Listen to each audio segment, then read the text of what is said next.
All right, good evening and welcome back to In the Corner. I'm Cash. This is episode 11. It is currently January 31st. Tomorrow night is Saturday, is the first Vegas big fight of the year. We've had a UFC card, an Apex card there, and we've had a Matchroom show at the Cosmopolitan, but we haven't had a big Vegas pay-per-view arena fight night. And the first one of those is tomorrow night, David Benavidez versus David Morrell for the WBC interim and WBA regular light heavyweight world titles. We'll talk a lot about that on this episode. We're going to preview that card. We're going to talk about some other news that's been going on. There's been a lot of news in the past 2 days. And then we're going to start with talking about the cards that went down today. So I know the Mauricio Lara is still fighting tonight. I'll try and watch that one. But I'm guessing it won't be too much to talk about. Depending on even if he loses, it's just we'll just talk about him on the next episode. Not too big of a topic, kind of a not an important fight, I guess you could say. Today's cards though we had an IBA Champions Night, which I wasn't able to see all of. I'm gonna watch the earlier fights later. I just turned it on when the main card started, the last three fights, and then I watched the whole Matchroom Next Gen show. So starting with the IBA Champions Night, I've never watched one of these before. I thought it looked cool. I thought the production was good. Um, they had my boy Corey Erdman commentating, and I like that he always gets, because he's not like one of the mainstay commentators on DAZN or anything, but I like how he always gets like the smaller shows.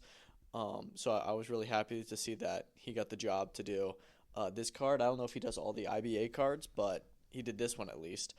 And the main reason why I really wanted to watch it is that I'm gonna try and say his name right, but Muslim Gadzi Magomedov, I think is his name, who headlined. He beat um, Mchunu by unanimous decision. It was like 190, 190, 191.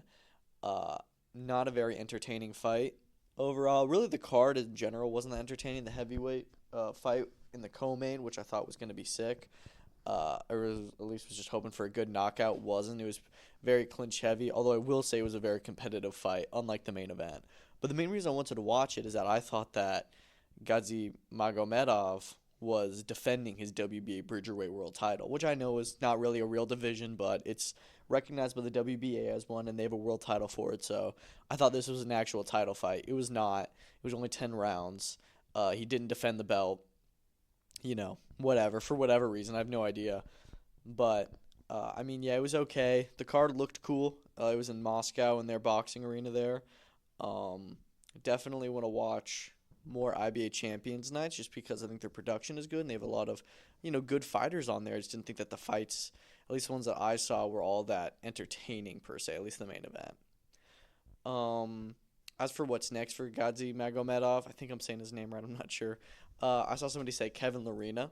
I think that makes the most sense. They're both Bridgerweight champions. At least Larena may have vacated his belt, but regardless, he's one of the only guys in that division that's acting as a Bridgerweight.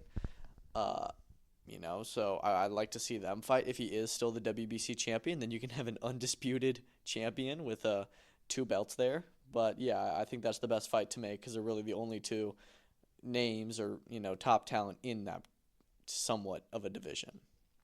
Also today, we had in London the Matchroom Next Gen show with George Liddard beating Derek Osaze by unanimous decision. I think it was 97-93 twice and then 96-94 if I'm correct. I had a 97-93.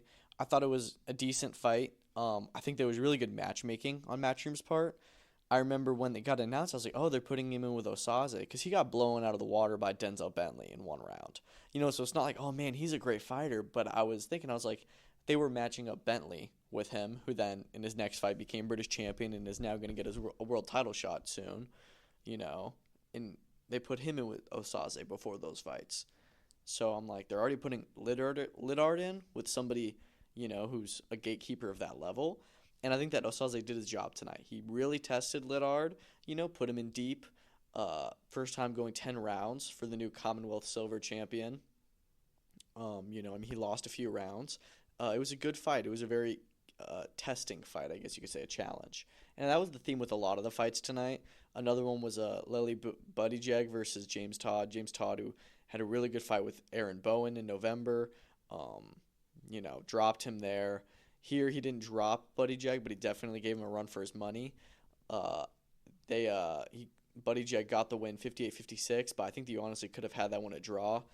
So good fighter for them to. Matchroom's good at getting these journeymen or gatekeepers, whatever you want to call them. They get the good level to put their guys in with to make them look good, or the bare minimum, to get experience under the belt and have a good challenge. The other prospect that they elevated tonight was Junaid Boston, who got a draw with Bilal Fawaz, and they had a very entertaining back and forth going into this. The fight was really good. It was very competitive. I also had it a draw. I could see you arguing either way for who actually won. It was a really good matchup. So there's no English champion, and then afterwards, they're both getting interviewed at the same time, which was not a very smart idea. But, they're both talking smack or whatever, and they essentially declare that they want to do that fight next, and Hearn says that he wants to have that fight next. So I assume that we're going to get the rematch soon. Wherever it'll be, when it'll be, I have no idea. But it was a good English title fight, and I'm excited to see them run that one back. Jimmy Sains, Taylor Bevan, Giorgio Vizioli, they all had good knockout wins on the undercard. Those are some of the best prospects in Britain, I think. Jimmy Sains may be one of my favorites just because he's on a 9-0, 9-fight KO streak. I was wondering if he was going to get it there because he kept on hurting his opponent really bad, but he just wouldn't stay down. Really good heart, but he got it done in the 7th round. Taylor Bevan had a really good 2nd round stoppage. It was an overall good card. Not the best next-gen card. Usually I feel like I enjoy these more. I don't know. A lot of the fights weren't super entertaining for the most part. Boston Fawaz was a really good fight, and you had some, here and there you'd have a good stoppage, but for the most part it was a lot of the decisions, and it wasn't a lot of very entertaining fights. They may have been competitive, some of them, but most of them were pretty not exciting. Anyways, moving on to this weekend, we've got many fight cards this weekend. The biggest one, of course, is David Benavidez David Morrell. So just to get straight into it with what I think is going to happen in this fight, I've been my mind has changed so many times where at first when it got announced like 2 or 3 months ago, I wasn't really thinking about it. I was like, okay, I'll have time, but like right now I'm just like, damn, that's one hell of a fight. 50-50, great matchup. They're both undefeated, in their prime. They're mean. They're hungry. They both kind of have a world championship. They're knocking on the door, and the winner of this fight will get a shot at undisputed. So it's just like, it has all the makings of a great fight. And as we get closer, I start to think, I'm like, I feel like Morrell is very good, and I think that he gets pushed under the radar because he's not as big a name as some of these other guys, and he hasn't gotten the big fights yet, and he's only had so many pro fights, but he's really good. He's also a big puncher. People keep on talking about Benavidez, who I think is 29-0 with 24 knockouts. If I'm correct, Morrell is 11-0 with 9 knockouts, so that's a very high KO percentage on his part as well. So, they're both big punchers. Morrell is probably the more skilled of the two. So I just start to think, I'm like, I think Morrell may take it. So for the past month or so, my pick has been Morrell. And then fight week comes around, I'm seeing a lot of people pick Benavidez. And I'm like, okay, I think people are just picking Benavidez because he's the name. But then I start to think about it. I'm like, Benavidez is coming in really mean this week. And what he's been trying to say to Morrell is like, oh, like, peace and love. Like, what's that about? I know you don't really mean that or whatever. And Morrell's just been really quiet, and Benavidez has been looking to pick a fight with him. Morrell's been trying to stay calm. I'm starting to think maybe the stage is a little bit too bright for Morrell. Or not that it's too bright, but maybe this fight could be a little bit too early, or Benavidez is just he's just more up for it right now. But what I do know about Benavidez is that he performs when he is spite and when he is hungry. Like when it was the Vosdick fight, like he wasn't shoving Vosdick, he wasn't talking too much smack with him, and he didn't look that good. But if you look at the Caleb Plant fight, which was his best win probably, he and Caleb Plant hated each other, and they had a great fight. And Benavidez, it was a tremendous performance. So I feel that that's what, that's kind of what fuels Benavidez. He's the El Monstro. He's the Mexican monster. He has to be a monster. He has to be the mean guy. That's why he talks all the shit to Canelo. Not because he doesn't like him, maybe that too, but because that's what gets him fired up. He needs to be in there. He needs to be angry, and I feel like he's locked in. So I'm switching it now to Benavidez, and the way that these fights go, they're either going to be 50-50 down the line, where we're going to get to the end and we don't know who won, like Beterbiev Bivol. It's going to be either like that, or it's going to be a late stoppage. These big fights with two undefeated guys like Tank Garcia, where you just get to the end. You don't even get to the end, and somebody just ends up dominating the fight. I don't know if Benavidez will dominate that fight. I think that Morrell will have more success early on, and either Morrell could run away with it on the scorecards. But right now, I think I am going to switch it to Benavidez late stoppage. I could be wrong. It's genuinely a 50-50 fight. I'm so excited for it. It's going to be a great event. On that card, which is a brilliant card, by the way, Brandon Figueroa, Stephen Fulton, too. This one's really tough for me to choose. I feel like Stephen Fulton gets too much hate, but when I think about it, he really is. He's had a lot of close wins over his career. He had the Inoue loss. Then his last fight against Castro was also close. He got dropped in that one hard. I feel like Figueroa has been, I don't know. I don't want to say he's been avoided in the featherweight division, but I feel like, to be honest, out of all the champions, he's one of the ones that's been, he's definitely been fighting the least. And I feel like we just haven't heard his name a lot. So I feel like this is his opportunity to kind of return, and to kind of really stamp himself and say I'm the number one in this division. And I think that him and Fulton is another 50-50 fight. They fought once a few years ago, and Fulton won that one. It was very close. So I'm not sure, but I'm thinking Figueroa, but I don't think that Fulton is finished. A lot of people are saying, oh, Fulton's finished. He lost one time. He's not finished. But I think that as of where they are in their careers right now, Figueroa is at a better place and seems more worthy. Not like Stephen Fulton doesn't deserve it, but he seems more, with where he's at, where his head's at. He seems like he's the one who's more I got this, and he's going to impress. I don't know in what fashion he'll win. I think he could stop Fulton just because we know Fulton has a chin, but I could also see him winning it on decision. I'm going to say he may stop him. As for the undercard, we've got Pitbull Cruz returning against Angel Fierro. I think that's a really fun fight. I think that Cruz will probably win, almost definitely, but I think it's going to be a bloody war. Two Mexicans just going at it. It's going to be awesome. They've had a really intense rivalry all week. I don't know if Pitbull stops him. I don't think he does, but I think he dominates him over 10 rounds and gets the win. And then the first fight of the pay-per-view is Jesus Ramos Jr. and Jason Rosario. I think Ramos is going to win, probably by decision. But I think that, he'll look good. I think he'll end up dominating. I think Rosario is a good opponent for him. I think it's all good matchmaking on this card, but I think that Ramos is, up and coming. I think that he's ready to take that win. And then the prelims, you've got Yoenli Hernandez and Mirko Cuello. I think they'll both probably win. I know they have good opponents, but they're both looking at a mandatory position with the WBA and featherweight and middleweight respectively. So we'll see what happens, but I think that they'll probably both win. In what fashion, I'm not sure. I bet Cuello, I'm actually going to say he goes the distance. I think he's in with another top-rated guy, or at least an undefeated opponent. Hernandez is 6-0 with 6 KOs, I believe, so I bet that he'll get a stoppage. But yeah, it should be a really good card tomorrow night.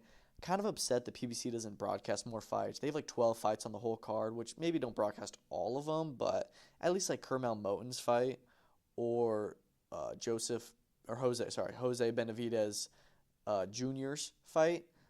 Or is it Jose or Joseph? I can't remember, but at least their fights. Some of the bigger names that are on the card, because I want to see Kermel Moton fight.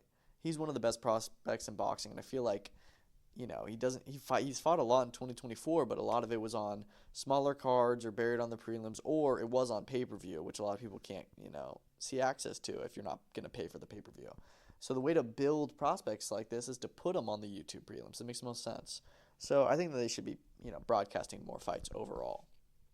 The other big event tomorrow, there's a few big events tomorrow, but the biggest one outside of the PBC card is the UFC card in Saudi Arabia, where honestly, it's not a pay-per-view, but it feels like one in a way because it's Israel Adesanya. It's his first time in God knows how many years, how many fights without being in a title fight on a pay-per-view. He headlines the fight night against Nasruddin Imavov. I think that a lot of people are overlooking Imavov just because Izzy's the bigger name. I think Imavov's going to make a very good and competitive fight for Izzy, but I love Izzy. I think this is his moment to shine for him to come back, and I think that he's going to get the win. In what fashion? I'm not sure. He's a style bender. I bet he'll give us some kind of finish that's good, but I'm hoping, and I think he'll win. Co-main event, another brilliant fight. Shara Magomedov versus MVP. I love MVP. I think he's a great character. I think that Shara Magomedov is like a boogeyman in the middleweight division, and I think he just entered the rankings, and he's going to keep on climbing them. I think that he's going to take this one. I'm pretty confident in that, just because, just what we've seen in MVP in his in the Ian Gary fight, and I know that Ian Gary was a grappler and just different, but I don't know. And from what we've seen with Shara, who just seems like an absolute demon, I think that Shara's definitely going to take this one. I think that he's just going to be the younger, the more spiteful fighter with more strikes landed. I think he's going to cause a lot of damage. The rest of the card is pretty good. I haven't looked over it too much, but I know there's a lot of good fights on it. Really excited to just kick back and watch. It starts at 9 a.m. in the morning. Obviously 9 a.m. in the morning, but 9 a.m. East Coast, 6 a.m. Pacific, which sucks. But 9 a.m. is like perfect. Just immediately wake up kind of early and just throw on the fights. It's going to be an awesome day from like 9 a.m. to 1 a.m. just straight fights. It's going to be good. There's a boxer card in London headlined by Adam Azim versus Sergey Lipinets. I don't love this fight, to be honest. I actually do like it for where Azim's at.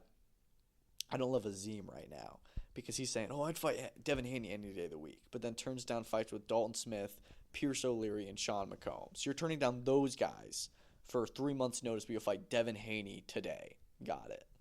Like, it's just the dumbest thing. I don't know why he's ducking all these other fighters, but it's whatever. This way they can say, he's a world champion because he has the IBO title. It doesn't mean he's a world champion. Lipinets is a good opponent for where he's at. It'll test him. It's going to be the exact same as the Arroyo Davies fight. It's going to be kind of boring. This is every Adam Azim fight, where he just like dominates and he starts building success and then he gets a stoppage. I think he's a good fighter. I just think he needs to be in with other guys, that are his age, his, current level, that are also entering their primes.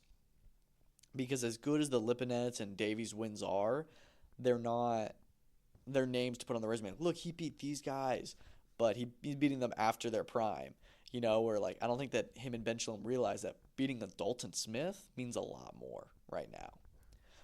But yeah, that undercard was supposed to have Vidal Riley, Isaac Chamberlain, which it doesn't anymore, which sucks. But they've got Callum Simpson, who's back after just 3 weeks. Headlined in Sheffield a few weeks ago, knocked out Steed Woodall in 2 rounds. Now he's back in not a British fight, but a Commonwealth title fight. So that's in the co-main. I expect him to win again, hopefully by stoppage again. Although I don't know why, I just feel like maybe he won't. Maybe he'll go the distance. But regardless, he's fighting again. He's probably going to win. Jamie TKV versus Michael Webster. It's actually a pretty good fight, I think. I think that TKV will probably win. I think it's going to go the distance. I think it's going to be a hard watch. I think they're both going to be really slow, really big, gas out. It's not going to be the most exciting fight. But who knows? And then that's pretty much it for the big fights on the card. Like, this card is really dead. I'm not going to lie. I don't know what it is because I feel like last year Ben Shalom, he didn't have that many cards, but the cards he did have, they were like pretty thoroughly like stacked for the most part. His bigger cards, the ones in like London, I thought were very well put together, but these ones have just been, the ones this year so far have not been good at all. Scott Forrest returns, who's also fought on that Callum Simpson card. He's in with an undefeated guy, so that should be a pretty good. I think they're cruiserweights. That should be a pretty good fight, pretty entertaining. Then they've got some other guys on there. Joel Kodua, seems like he's a good prospect. Hassan Azim, apparently Adam Azim is a brother. I didn't know that. He hasn't fought in a year and a half, so glad that, if he's a prospect, he's returning. I think there's like 10 total fights on the card, 7 of which are prospects. So, again, a lot of 60-54s coming in tomorrow. I don't really love the cards that are filled with just like British prospects. Although I said that for Simpson Woodall, and that was actually a really entertaining fight card. So hopefully I'm proven wrong. But as of right now, not looking too much toward the big prospect card. BKFC is returning to Mohegan Sun tomorrow night with Julian Lane versus Cameron Van Camp. Should be a pretty fun fight card. I think it's like 11 total fights. They start at 6 p.m. prelims, which is different for BKFC. I feel like usually they start really late. They're starting earlier, which I very much appreciate. Their cards are short. It starts at 6. It'll be done by 10. So that's awesome. Yeah, I think that should be a pretty fun watch. Don't really have much to say about it. I'm still learning a lot of the BKFC guys, but just, watching the fights, that's all it really takes with them. You can just turn your brain off and just look over, oh, they're knocked out. Next fight, they're knocked out. But yeah, no, I'm excited. After Knuckle Mania, I'm really excited to watch more bare knuckle. And then Sunday, I won't do a podcast until Monday, because Sunday we have another big fight, which is weird on a Sunday. Claressa Shields versus Danielle Perkins. I'm actually getting really excited for this. If you haven't watched The Fire Inside, definitely watch it again. It just made me a bigger fan of Claressa. I think that this is going to be a pretty good fight. I think Perkins is a lot bigger than her. She's undefeated. I think she's younger as well. So it's going to be an actual big test for Shields. But I think Shields will definitely win, per usual. I think the card is mostly decent. The heavyweight fight in the co-main, Brandon Moore, I believe, is fighting. They started fighting at the press conference, which was pretty good. You got some guys like Joseph Hicks on there. Joshua Pagan, some like decent fighters on the undercard. I think it's 6 total fights. But again, it's like 10 or 12 like actual fights on the card, but they're only going to broadcast a handful of them, which is whatever. I feel like Salida, they're on DAZN, so they really could do it on DAZN and the prelims, but whatever. I think Claressa Shields will win by decision. She doesn't get a lot of knockouts. She got a knockout in her last fight, but admit, hey, you know what? She's a heavyweight and she's got more power. Maybe she will, but as of right now, I think that she'll win on decision in the undisputed now heavyweight championship of the world. So that's pretty cool. She's about to become, if she wins, she'll become a 3-division undisputed champion. I know that fighters like Katie Taylor and Amanda Serrano have had better names on their resume, maybe just because they're in divisions filled with other top women's fighters. But accolades, Claressa Shields, man or woman, may have one of the best accolades and like set of accolades and resume in terms of how many belts she's collected, her Olympic wins in history. It's crazy. Yeah. So should be a really good weekend.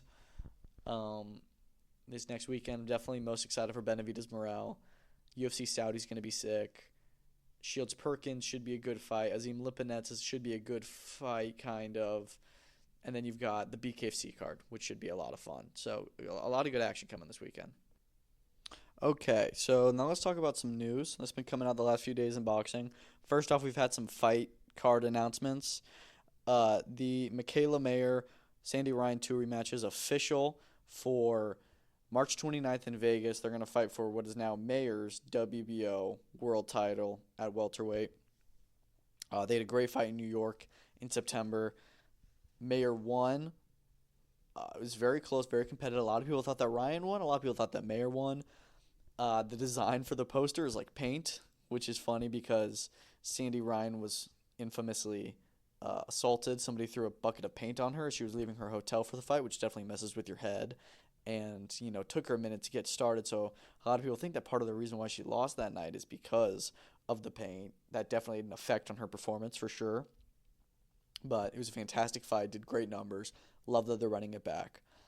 We also have on that card Brian Norman Jr., returning of 10 months after winning his, at the time, interim, now full WBO welterweight world title. So both WBO welterweight world titles actually for men and women on the same night, which is kind of funny. But anyways, he's back. He's fighting Derek Cuevas, which is the same guy they had him penciled in for November in 2024. I don't know why they're so adamant on this fight particularly. It wasn't ordered or anything.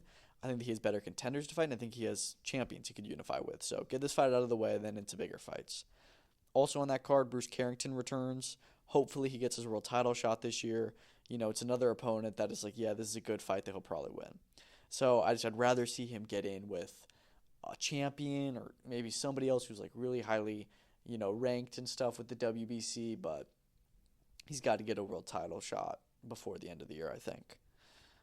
Also announced today was Most Valuable Prospects 11. If you haven't been watching these prospects cards on the zone, they're awesome. This one's going to be free. You don't even have to be a subscriber, which is nuts.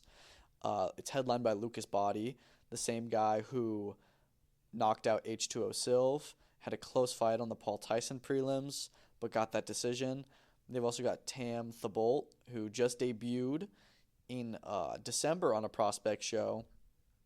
She's coming back already.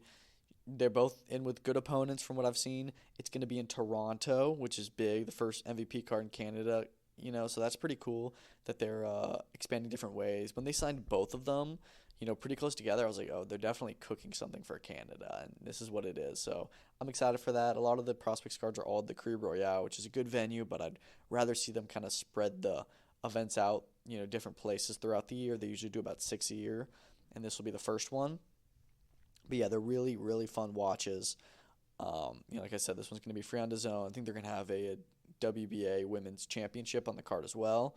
So yeah, it should be a pretty fun card. That's on March 7th. March 28th, we had the announcement of the Pat Brown card. We already knew that he was headlining on the card, but now it is official that he is going to be fighting. Let me pull up his full name. Because I can't quite remember. Yeah, Vladimir Reznicek, who is 15-6. So, good opponent for a debutante. 15-6 is pretty good. Usually guys don't fight opponents like that until they're 8-0 or something. So, good opponent. I believe it's going to be a 6-rounder. Cameron Vuong versus Jordan Flynn is finally happening. Although I don't want to say anything because this is actually, I think, the third fight this time.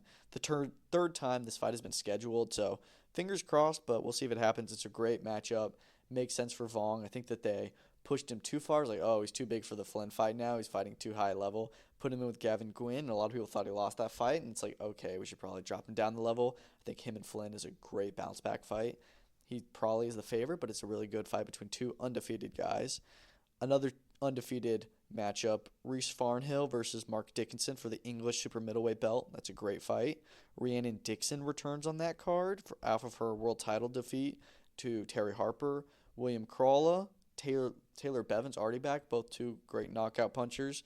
And then Connor Toodsbury as well, who just had the fight last weekend and had the scare on it. Saved by the bell. That's a really good card. That's better than today's next gen card by a mile, and it's just crazy because this one's headlined by a 6-round debut, and they've got all these brilliant fights on the undercard. So definitely interesting, but I'm really excited for that card. I think it should be fun. Bigger than I thought it was going to be. Moving on, we've got a lot of stuff about David Benavidez.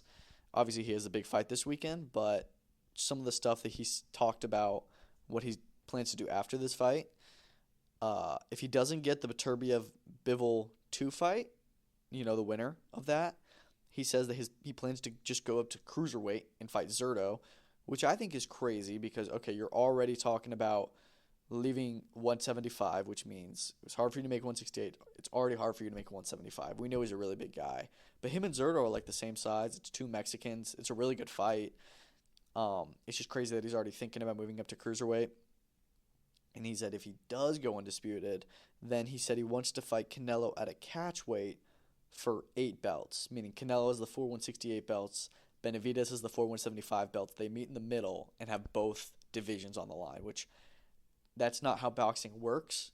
I don't like a lot of the time when they do catch weights anyways, unless it makes sense. Like Taylor Serrano, they had a 138-pound catch weight. That makes sense. Serrano came up 3 divisions.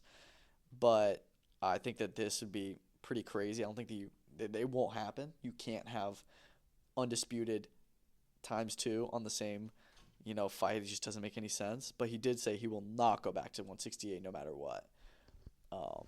Because I don't think that he's physically capable of making that weight anymore. And that sucks because it makes it even more difficult for them to get the Canelo fight done, but I just don't think it's going to happen anymore. Another Canelo-related thing, Jaime Munguia is now training with Eddie Reynoso, which is pretty interesting. They were opposite corners less than a year ago. And I'm noticing with Jaime Munguia, he had his first 2 losses this year, and every time he loses, he switches trainers. He was with Freddie Roach, lost, went back to his old trainer. He lost to Bruno Saras, Now he's looking at Eddie Reynoso. I don't like it when fighters do that, when they blame the fight on their team. No, you lost because of what you did in there. Yeah, could the team have an effect on that? Absolutely. But don't if you do it every time you lose and only when you lose, it's like, yeah, okay, you're just doing it to, try and find someone else to blame and go to somebody else for answers. That's not the right path. Speaking of 168, Christian Mbili and William Skull are the leading candidates for the Canelo fight in May of 2025. This makes sense. I think it's probably going to end up being Skull, if I'm being honest, to get Canelo undisputed once more. I'd rather see the Mbili fight. I think that's the best fight in the division. I think it's a closer fight. However, I'd also like Mbili was just confirmed to. He's now going to go in with Sadjo, who they look to do that in May in Paris. Y12 won the purse bid, so they have the intention of doing that. That'd be an IBF eliminator. So I don't know what the move is. I think Mbili's probably going to fight Sadjo, which, to be honest, I don't hate. You fight Sadjo, and then if Skull ends up not fighting Canelo, I don't know who would fight Canelo, but say it's not Skull. He and Skull can fight later on for Skull's belt. Mbili becomes IBF champion. Then you have Canelo versus Mbili, and that's to make it undisputed, really undisputed. And that makes it more entertaining. And I think Mbili, if he gets one or two more big wins, that makes the Canelo fight bigger. Get him to be a bigger name. But I like the Sadjo fight. Excited for it. I'm glad that they finally reached a purse bid because it seems like they weren't. But yeah, it looks like that'll be May in Paris. Also, Beterbiev Bivol 2, we mentioned it a second ago. They dropped the trailer. It was fantastic. It's like a last crescendo, so it's like they're at the opera and stuff. So, or orchestra, I should say. That was pretty good. Pretty cool trailer. They're very good at those. The price point for that in the U.S. is only $25.99. So just to put that in reference, Benavidez Morrell, who are fighting for the chance to fight them, literally the junior belts of the belts that Beterbiev has and he's facing Bivol with, Benavidez Morrell is over 3 times as expensive with a good undercard. It is a really good undercard, but Beterbiev Bivol is the best fight card of all time. 4 world title fights, 3 interim title fights, so really all title fights in a way, where Benavidez Morrell has 1 world title fight and then 2 10-rounders. Just straight up facts. So it's just it's crazy the difference between how good the Beterbiev Bivol 2 card is and how good that price point is and how absurd the Benavidez Morrell price point is. But regardless, very good price point. I'm so excited for that. Say what you will about His Excellency, but he really does. He really is just trying to change the sport for the better, and he cares about the fans. Because caring about the fans, people think PBC does or whatever, when they challenge His Excellency, they're charging us $80. He's challenging us $25. So just think about that. Ryan Garcia is officially enrolled in Nevada. Good. Don't let him, cheat anymore. I don't know if it was an accident or not. I don't think it was, but it's good that he's enrolled in Nevada, and it seems like he's dedicated to the sport and dedicated to His Excellency's plan. The Bryce Mitchell Hitler comments, all I'm going to say is, denouncing him like Dana White did is not enough. He needs to be cut. I can't believe you said that. I can't believe somebody says that at all, especially now, how far it's been. And, I feel like it's universally recognized that Hitler was, the villain of history. I can't even believe somebody would say something like that. Just, awful. So, I don't know. I can't wait for the next time Bryce Mitchell fights so I can see his ass get whooped. I'll tell you this. He just became the most hated person in the UFC. Yeah, ridiculous. And I think it's honestly ridiculous for them to keep him. I get it, free speech, but to an extent. Speaking of UFC, a few topics actually. Alexander Pantoja, Kai Kara France are apparently going to be the co-main for UFC 314 in Miami. So it's looking like we're already going to put together a brilliant card. I thought Kara France, I love that he's going to get the title shot. He had a great win over Steve Erceg in August.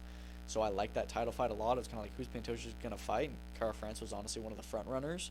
So that's a really good fight in my eyes. They're going to fight probably on the co-main, we're hearing, of Ilya and Volk too. So that's a great card. Seems like that's going to be the next, big UFC card, because we've got 312, which doesn't look that good. 313 actually does look pretty good, but 314 2 title fights, and there's those 2 title fights. It's going to be awesome. And then speaking of 313, Alex Pereira has said he wants to fight Usyk. And to be honest, I don't mind it. I don't know if I want to see Alex Pereira in with Usyk specifically. I'd rather see him in with somebody who's like a top power puncher in the sport, which Usyk really isn't. He's the top fighter in the sport, but he's not the top power punching heavyweight, just because Pereira is predominantly a kickboxer, so I think that he would actually do okay in a boxing match.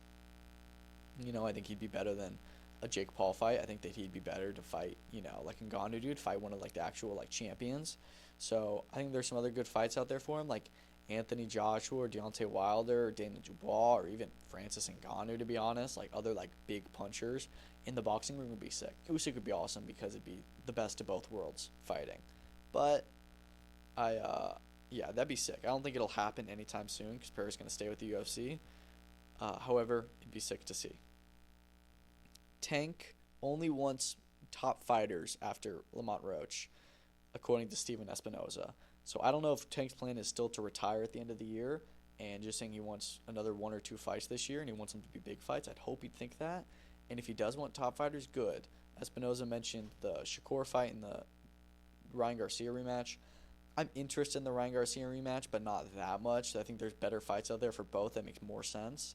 Shakur makes the most sense for Tank. Please make that fight. That is a fantastic fight. I think it'll be sick. Really a 50-50 fight. 2 very different styles. Potentially the 2 best fighters in American boxing today. We need to see that happen. It's just too good. Ben Shalom's comments. He said that he expects Whitaker Cameron 2 to happen, and that the issues they had with Queensberry about who puts on the show have been mostly resolved. The interviewer mentioned Birmingham, and he said he expects that to get announced soon. So I think that it's gonna happen, probably on a boxer show by the sounds of it, which I don't mind. I think it makes more sense to be on a boxer show. But Ben Whitaker, Liam Cameron ended up being a very competitive fight, and then it was a really weird occurrence with Ben falling over the ropes and breaking his ankle or whatever he said. So they definitely need to run that one back immediately, and I'm glad that it seems like they're going to. Subriel Matias versus Gabriel Valenzuela has been signed, it seems, which is great. IBF 140-pound eliminator, so Hitchens fights Tiafimo, hopefully. Winner of that would have to be mandatory against the winner of Matias and Valenzuela, but that's going to be March 1st on DAZN, apparently, because Matias has signed with Dimitri Salita, which is crazy that he signed with Salita. I don't have anything against Salita personally, but his shows are just not that good, and he doesn't have that many good fighters. So I'm shocked that he was able to nail down Matias. It seems like he had some motion in Puerto Rico. They had a card there in October, but this one will also be in Puerto Rico. I'm actually happy with him signing on with Salita because it means it'll be on DAZN as opposed to his last fight, which was on pay-per-view.com for $40, which is ridiculous. So love that it'll be on DAZN. Anthony Cacace has vacated his IBF world title because he wants to pursue bigger fights. Not the world title fights, but the bigger fights. It's because he's going to fight Lee Wood, which I actually don't mind. I think that's a really good matchup. It's just that, you kind of strung Sugar Nunez along. First of all, you fought Josh Warrington, which you didn't even defend the belt in that because they were like, no, this is ridiculous. It doesn't make any sense for you to defend against Warrington. Then, he literally goes through all these negotiations with Nunez. I think they had the deal signed, and then finally he's like, no, I don't want to fight him because he'd probably lose. And now he's going to fight likely Lee Wood, which I like that fight. It's just a little bit all right, you really vacated your world title. Regardless, it's now going to be Sugar Nunez versus Rishiki, I think is his name. Maybe it's Rikishi, I'm not sure. That'll likely be in Japan on an Ohashi show, probably an Inoue undercard at some point. Or maybe not. Maybe it'll be before then. But, yeah, hopefully there's some way to broadcast that fight. I don't know what app it'd be on, but, yeah, because I want to see Nunez fight for the title. Lastly, Dana White made some comments about Islam Makhachev potentially getting a big fight next. As to who that'd be, not really sure yet. It could be Ilya moving up. I have interest in that, but not a ton just because I think Ilya used to stay at featherweight for a while. It could be him moving up, which I do have interest in because he's cleared out most of the lightweights, move up to welterweight and challenge winner of Bilal Shavkat, which that fight maybe doesn't make a ton of sense. I just feel like there's not as much like hype there. Like if you fought like Leon Edwards, I feel like that would be more exciting, but he's not the champ. It makes sense for him to go for double champ. That's what he really wants. He wants to be a double champion. And then the other one is the Charles Oliveira rematch, which I think is probably the most likely. I think he's going to stay at lightweight for a little bit more. And I think it'll probably be the Oliveira fight since, they're making Arman get another fight to reacclaim his title shot. But that's all I have for you today. Tried to make it quick, 40 minutes. Trying to make the episode shorter. Yeah, hope you enjoyed. Thank you so much for listening or watching, whatever you're on. Should be a really good weekend. Follow me on X. I'm going to be tweeting a lot this weekend, as I have been already, but tomorrow, Saturday, I'm going to be doing a lot of tweets. Let me know if there's anything else you want me to talk about, any comments or concerns, co-host, whatever. I'm here. Thanks for listening. Peace out.